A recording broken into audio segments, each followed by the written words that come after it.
Hello, I am Alisha Malik. I have came to the screen of Shiro Vision with some new pieces of news for you. Help us Taliban are coming. Oman pleads troops at Kabul airport gates. Thousands of Afghans and foreign nationals, including many Americans, are still struggling to escape Afghanistan since the rapid takeover of power by the Taliban. US President Joe Biden has now said the US troops will continue to be deployed in Afghanistan until all Americans are evacuated. The US Federal Aviation Administration has said that domestic air carriers and civilian pilots can fly into Kabul to conduct evacuation or relief flights with prior US Defense Department approval, reporters Reuters. In a statement, the FAA said that without prior approval, US carriers cannot fly over Afghanistan airspace or fly into Kabul. The FAA cited a lack of high-altitude air traffic control services. A man who was working as an interpreter with the Australian Army was shot in the leg by the Taliban while he was waiting in line to reach the airport gate. This is when a Taliban fighter who was guarding a checkpoint shot at him. Jaishankar says that the UNSC India is very careful following developments in the Afghanistan. A new video has emerged showing scores of Afghans pleading with US troops at the Kabul airport, asking them to let into the area, crying, "Help us, the Taliban are coming for us." He added, at this point of time, we are looking at what is the situation in Kabul. Obviously, Taliban and its representative have come to Kabul, so we need to talk. We need to take it on from there. Former US President Donald Trump has said in a TV interview that they never trusted Afghanistan President Ashraf Ghani and that he got away with murder. "I never had a lot of confidence in the Ashraf Ghani. I said that openly and plainly." Afghan President Ashraf Ghani has said that he is in talks to return and that he will speak to the nation soon.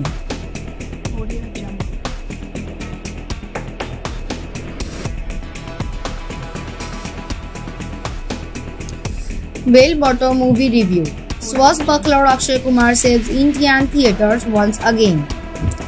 It is simple protocol that raw agents have to be known by a code name in order, of course, to keep their identity a secret.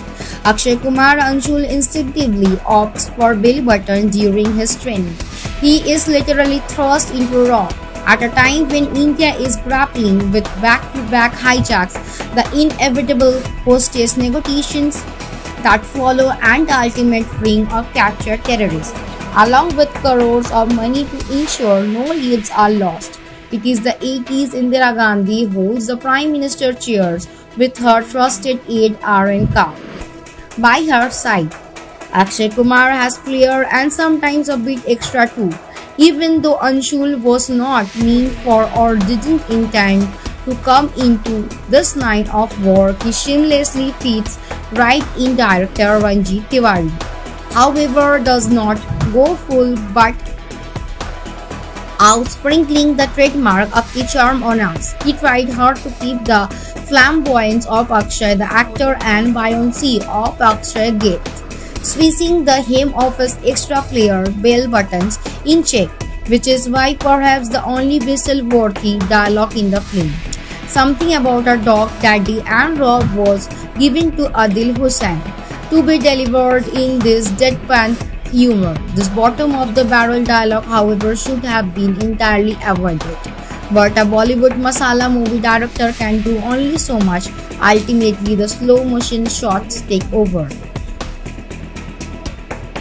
Pakistan is still the enemy in 1983. Not much has changed between 1971 in Bhuj, the Pride of India, and 1999 in Sher Shah. A master move sends Pakistan into a frenzy. If only Indo-Pak relations, the hijackings and international affairs were that simple.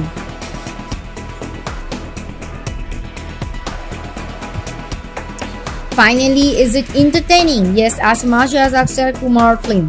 Add to that the thrilling of watching a film in theaters after what seems like an eternity and 3D viewing, and you have a winner. Ultimately, we are just happy that we are step closer to being business as usual as the movie. 3.5 out of 5 stars of Akshay Kumar's big return to the big screen.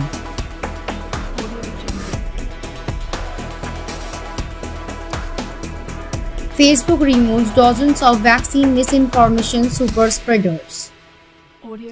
Facebook Inc. said it removed over 3 dozen pages spreading misinformation about COVID-19 vaccines after the White House called on social media firms to tighten control on pandemic-related facts shared on their platforms. A recent report from the Center for Countering Digital Hate showed 12 anti-vaccine accounts are spreading nearly two-thirds of anti-vaccine misinformation online. Facebook disputed the methodology behind the report, but said on Wednesday it removed over 3 dozen pages, groups, and Facebook or Instagram accounts linked to these 12 people for violating its policies. Some of the main pieces of vaccine misinformation the Biden administration is fighting include that the COVID-19 vaccine are ineffective, false claims that they carry microchips and they hurt women's fertility, a White House official had last month. We have also imposed penalties on nearly 2 dozen additional pages, groups, or accounts linked to these 12 people, Facebook said in the blog post titled How We Are Taking Actions Against the Vaccines Misinformation Super Spreads. Zero Vision, সবার সাথে সবার পাশে।